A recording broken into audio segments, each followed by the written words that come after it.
Alright, this is going to be the third recipe in the Guerrilla Cooking series. I was at a dollar store last week. I came across a few items that I think would work pretty good in Canteen cup cooking.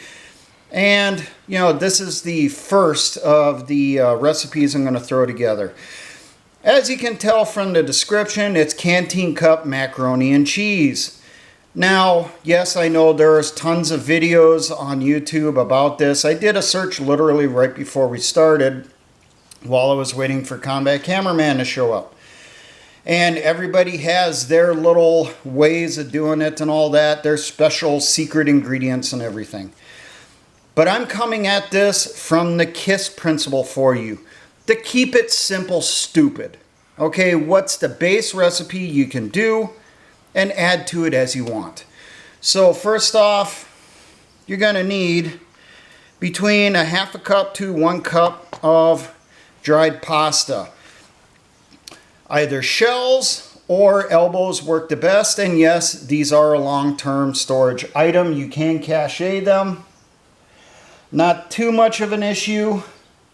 Maybe I'll do a video on that in the future on how to get the bag set up for it, because it's something I'm working on. Now obviously also we're going to need, in order to hydrate the noodles to get it from that crunchy state to something you can eat, you're going to need water. Now, and it's not going to be macaroni and cheese without cheese.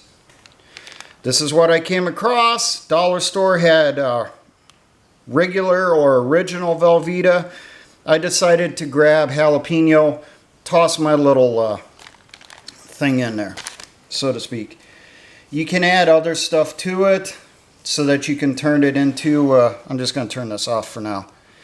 We've been working on the pasta for a bit, getting it ready. You can add what you want to it to essentially make it kind of like a little hot dish. So you could add Spam. Just cut it up, use that knife, cut it into squares or slits, whatever you want. Something like this, doing a single serving in a Canteen cup, this is probably where that single would come in to play the most. You could add a beef stick or pepperoni stick of your choice. Just cut it up into small pieces. For those of you that are obsessed with these, and yes, I do know there are because I went to the desert with some of you people, Vienna sausages will go in there just fine. You could add some type of veggies, like just a simple can of mushrooms of some type, a cheapy one. Before someone makes a comment, I got that one off of the discount pile. I know it's the expensive ones. Or you could add some freeze-dried veggies of whatever type, or you could add some fresh wild edibles you come across. Another thing you can do is add some type of sauce or seasoning to it to change it some. I know when I was a young kid, I used to like adding barbecue sauce. Well, guess what? You can get barbecue sauce packets from convenience stores. Now, if you're going to rehydrate veggies or you want to boil or cook the meat, you'll add it in the water at the appropriate time. If it's a freeze-dried veggie, I would probably toss it in with the noodles while I'm cooking it so they rehydrate at the same time. With the meat, if it's Spam, you might want to fry it first and then just put it in something off to the side until you're done rehydrating your noodles, your pasta. Turn this back on now. The pasta is essentially done. But what I'm going to end up adding in here is some beef stick. And I'm going to add it in now just to heat it up a little bit the last few minutes of cooking the pasta. I just want to cook it a little bit so it's not this cold thing that's in the middle of there. So we're going to give it heat, so we'll just heat that for a minute or two. Obviously do this over some type of campfire, over your Dakota smoke holes, or just, you know, next to a small fire or over a small fire to rehydrate the noodles. I'll make a note with the dried pasta here. When I looked it up online in cooking websites,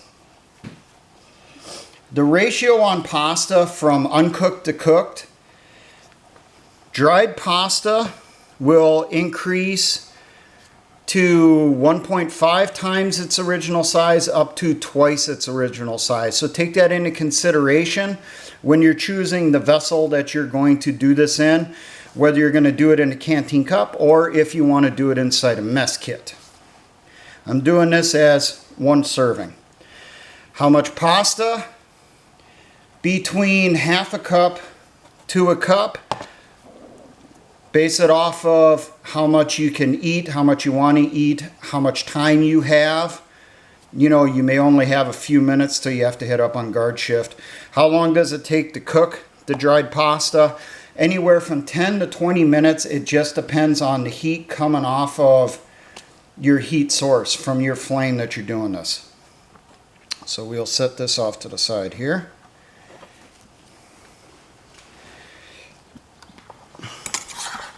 Stir it every so often to work the pasta around so that everything ends up farther down in the water and rehydrates. Now, you do not need to add fats, oils into the water to cook the pasta. The reason you do that is to keep it from sticking. You're in the field, not a requirement, you can eliminate it. Some people add salt to the water when they cook their pasta. That is to bring up the boiling point temperature of the water so that the pasta cooks at a higher temp, which does decrease the amount of time it takes to cook the pasta. Survival situation, just save the salt.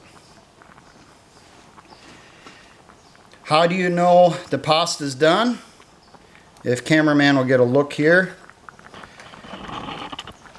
One way you can do it is taste testing. And you can also get a look at it here. See the difference in size between the uncooked and the cooked. Also the difference in color.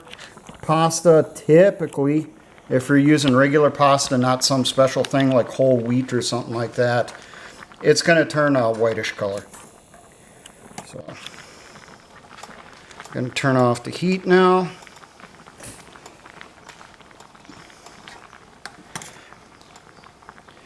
Now that water in there is full of starch. I don't recommend keeping all of it in there. When you move on to the next step, drain some off. I was talking with Ron Stryker yesterday. He said he doesn't like wasting things. He doesn't want to waste water. Well, I told him he can take that starch and he can use it to starch something like paper or cloth. And you could do things like making covers to hide things out in the woods. Small things that go kaboom maybe, you know. Use your imagination.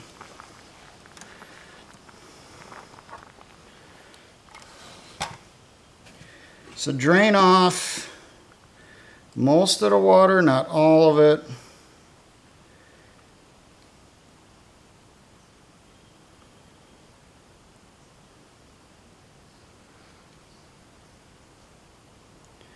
How much water you keep in there, it's kind of up to you. As you see here, it's not regular water. This is starch. Now, we're going to go through, add our cheese sauce. These cheese sauce packets are 4 ounces.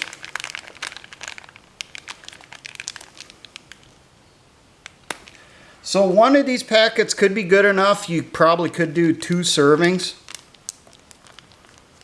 And yes, I'm sweating my ass off because it is hot as hell today and humid.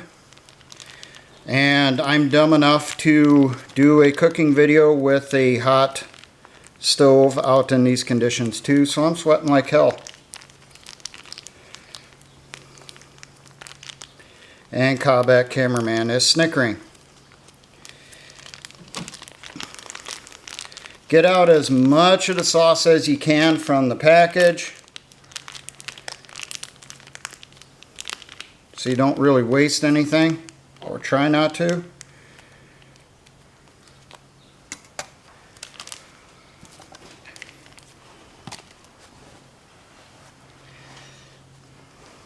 I don't want to burn these rubber gloves easily. Go through, just start mixing it in.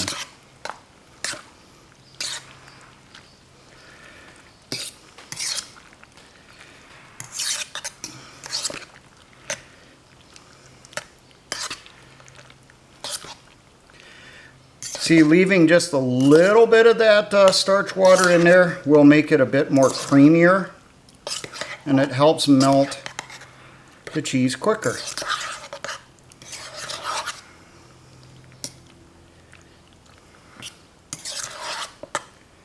That's our finished product.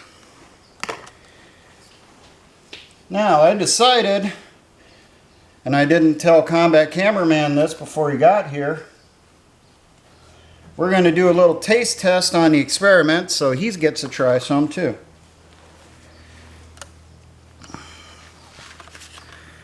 So, make sure he gets some here, and I'm trying to give him some beef stick too here. Pass that off to him behind the camera, and he can do a thumbs up or thumbs down based on his feelings on it. Now I'm going to take a taste here, stir my stuff up, get a piece of noodle with plenty of cheese and a beef stick.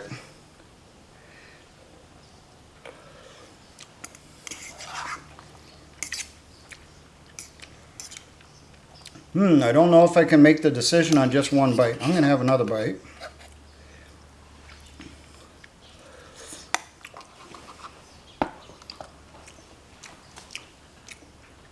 That is damn good. So there you go. Canteen cup macaroni and cheese. Like I said, you can use this as a basis for other things to essentially do a hot dish by adding some type of meat to it, some type of veggie to it. You can also put in sauces or different seasonings. Season it to your taste, and, you know, as those frog-eating people say, bon appetit. Now, for all my engineer brothers in the Patriot and militia movements, always remember, essayons.